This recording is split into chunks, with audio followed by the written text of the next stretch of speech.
What I love to do is introduce the right people to the right people. I assemble the smartest people I can think of or reach out to carry that conversation, and that's exactly what I've done today. Please give my panel a round of applause. Welcome. Okay, Jay Martin here, CEO of Cambridge House, and I am joined by Alex Whittier-Sharon, President and CEO of Empress Royalty. Alex, how are you? I'm doing great. How are you, Jay? I'm really good. I'm excited to have you on because you're a brand new listing on the Toronto Venture Exchange, EMPR, listed on December 29th.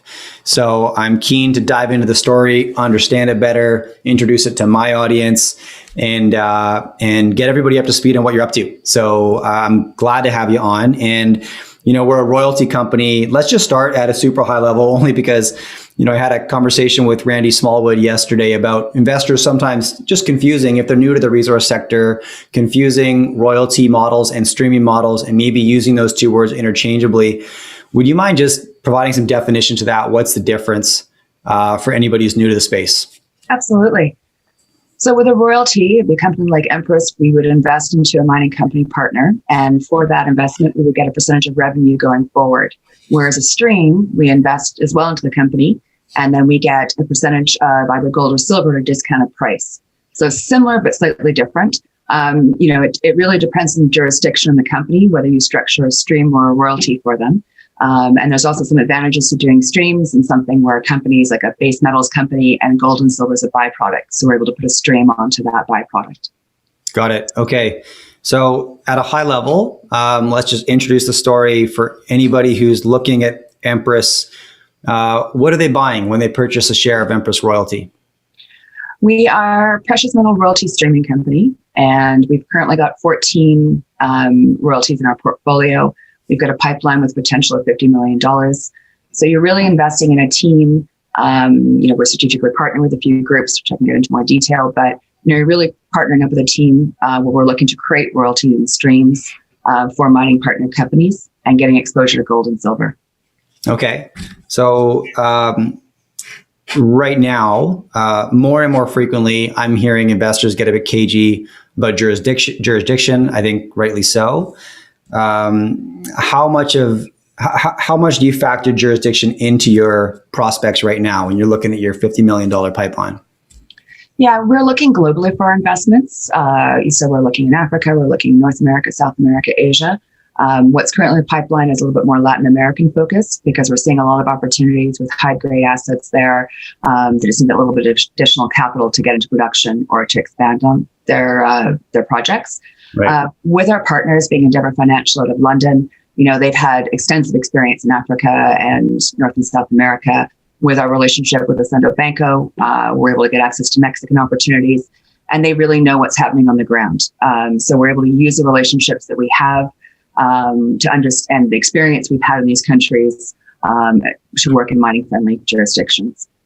Right. Yeah. Notice that actually the first thing I do when I take a look at a new story is always like who's steering the ship and who's the supporting cast, right? Who are the directors and then who's the money behind it, right? Because I think every retail investor, it's important to know, what your advantage is, right? Like what's your edge in this business? How are you going to stay ahead of the herd?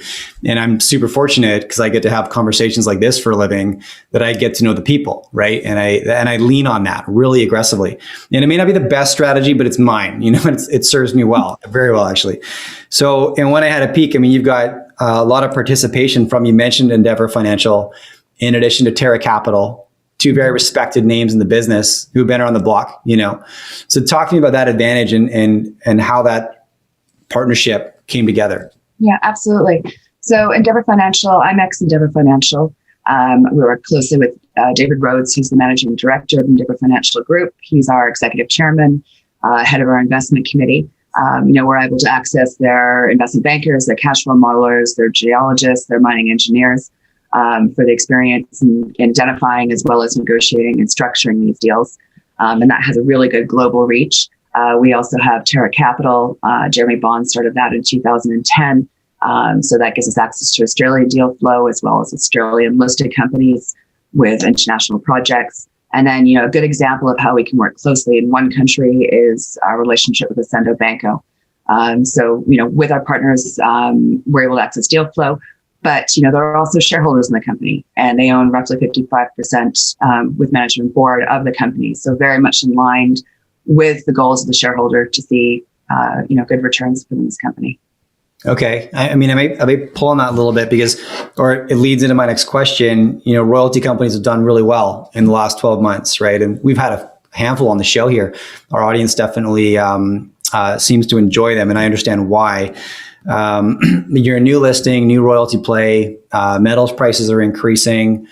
So tell me about your competitive advantage. How is Empress going to be competitive in that landscape with so many royalty companies right now?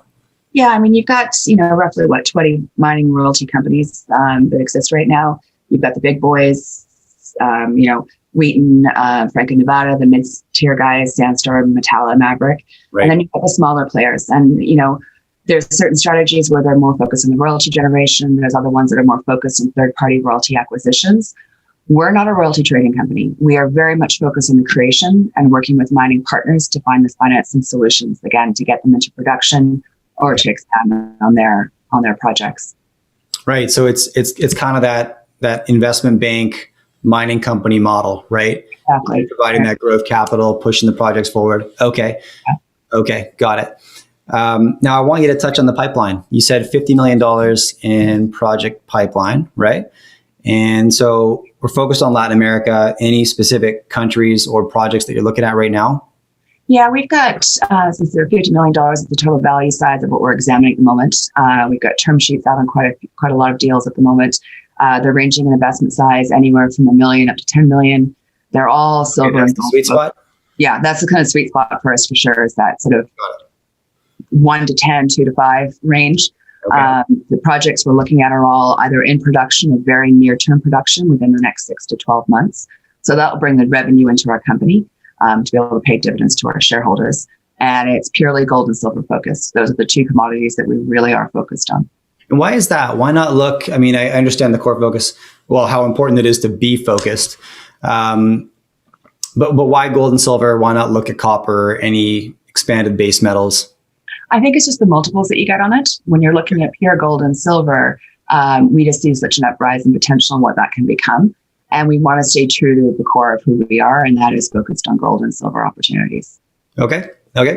So touch on the cap table for me. One of the number one questions that we get is, do you have skin in the game? So any light on insider management ownership would be beneficial. Absolutely. We've got 72 million shares outstanding, no warrants, no options. We roughly have 55% of the company is owned by our strategic partners, management and board.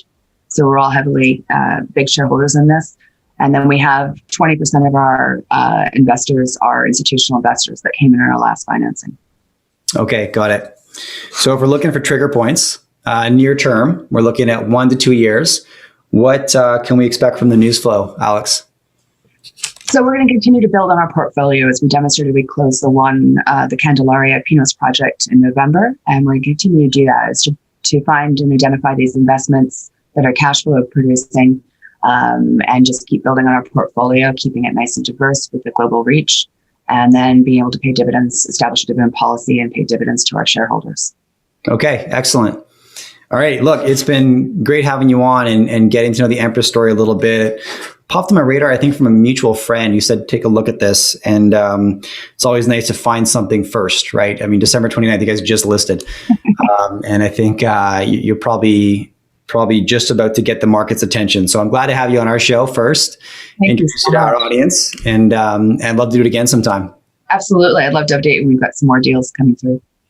Perfect, Alex. Okay. Bye-bye. Thanks so much.